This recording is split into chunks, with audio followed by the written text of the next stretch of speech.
Republic Bharat, आपका पसंदीदा, आपका नंबर 1, भारत का नंबर 1 न्यूज चैनल, अब एक नए अवतार में। जब आपके मतलब का होता है तब तो वो अदालत को थैंक यू बोलते हैं, और जब आपके खिलाफ जाता है तो उसी लोकतांत्रिक प्रणाली को, उन्हीं अदालतों को आप गाली गलौज करते हैं। रायता फैलाने में माहिर हैं केजरीवाल जी। जो शीश महल के अंदर हुआ है उस पर केजरीवाल जी बिल्कुल मौन व्रत रख लेते हैं, चुप्पी साध लेते हैं और मुंह में दही उनके जम जाता है। सोचने वाली बात है, संजय सिंह को जमानत मिली, कुछ मोहलत दी गई अरविंद केजरीवाल को कैंपेन करने के लिए। ये साफ दिखाता है कि किस तरह से हमारी अदालती कार्रवाई होती है और हमारी लोकतांत्रिक जो प्रणाली है किस तरह से निर्णय लेती है। अब वही उसी अदालतों में अब मनीष सिसोदिया की बेल को कई बार खारिज किया गया है और अलग अलग स्तर पे किया गया है, चाहे वो सेशंस कोर्ट हो, चाहे वो हाई कोर्ट हो, चाहे वो सुप्रीम कोर्ट हो। और एक बार फिर उनकी जो कस्टडी बढ़ा दी गई है और उनकी बेल याचिका खारिज कर दी गई है। तो अगर अरविंद केजरीवाल कहते हैं कि जो कुछ भी हो रहा है शराब घोटाले को लेकर और जिस तरह से गिरफ्तारियां हो रही हैं वो भाजपा प्रायोजित हैं, तो बताइए ये कि जिस तरह से अभी बेल खारिज की गई है, बेल की अपील, वो भी भाजपा प्रायोजित है। और जब आप बाहर आ गए हैं कुछ दिनों के लिए कैंपेन करने के लिए, क्या वो भी भाजपा प्रायोजित है? और अगर संजय सिंह को भी राहत मिली और बाहर उनकी गिरफ्तारी खत्म हुई और बाहर आए, वो भी क्या भाजपा प्रायोजित है? तो देखिए, जब आपके मतलब का होता है तब तो वो अदालत को थैंक यू बोलते हैं, और जब आपके खिलाफ जाता है तो उसी लोकतांत्रिक प्रणाली को, उन्हीं अदालतों को आप गाली गलौज करते हैं। देखिए, सोचने की बात है, 8 दिन हो गए, दुनिया भर की बातें करते हैं, देश विदेश में क्या हो रहा है सबका ज्ञान वर्धन करने की कोशिश करते हैं सुल्तान साहब, लेकिन इस मामले में अपने सबसे पुरानी साथी और सहयोगी के बारे में जो हाथापाई का पूरा मामला हुआ है वो पूरा उसके पर बोलने के लिए तैयार नहीं है।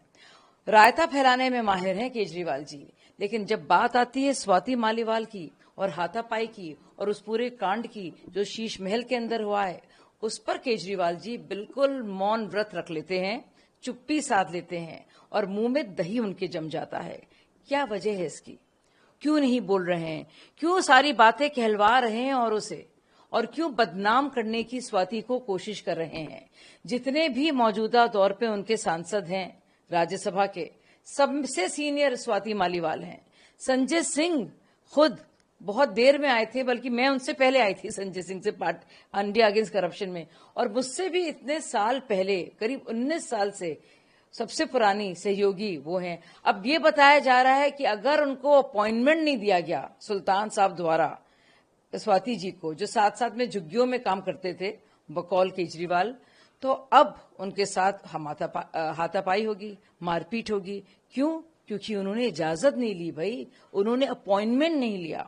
ये सोचिए, तरह तरह के इल्जाम लगाए जा रहे हैं। ये कहा जा रहा है कि भाजपा से उनकी कोई डील हुई है, और ये बहुत ही शर्मनाक बात है कि अपनी ही साथी के बारे में जिसके साथ मारपीट हुई है, उनका साथ देने के बजाय, तो छोड़िए, उस पर अपना मौन व्रत तोड़ना के बजाय, कुछ बयान देने के बजाय, विभव के खिलाफ कार्रवाई करने के बजाय, वो स्वाति मालीवाल पर ही आक्षेप लगा रहे हैं और कह रहे हैं ये सब राजनीति से प्रेरित है, उन्होंने झूठ बोला है। इस बात का जवाब नहीं है कि जो 2 वीडियोस लीक किए गए हैं, पहले वीडियो से पहले क्या था और उन 2 वीडियो के बीच में क्या हुआ है, वो जवाब नहीं मिलेगा। सीसीटीवी क्यों ब्लैंक मिला है?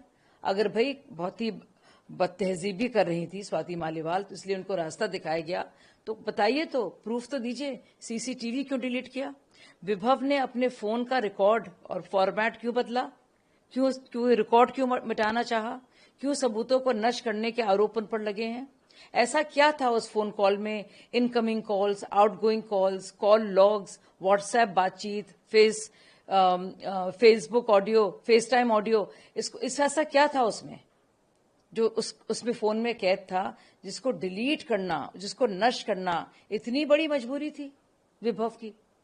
तो बहुत सारे सवाल हैं। बड़ा आसान है हर चीज को भाजपा पर ठीकरा फोड़ना अपना, लेकिन आप कुछ सवालों के जवाब देंगे?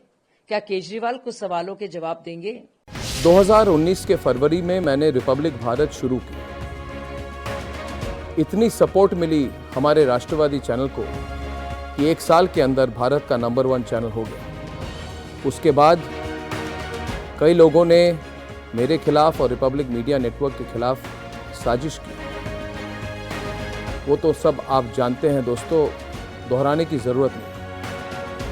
आज मैं उन सब लोगों को कहना चाहता हूँ कि रिपब्लिक भारत एशिया के सबसे बड़े न्यूज़ रूम से ऑपरेट करेगा और एशिया के सबसे बड़े स्टूडियो कॉम्प्लेक्स, जिसको हमने संघर्ष और तपस्या से बनाई।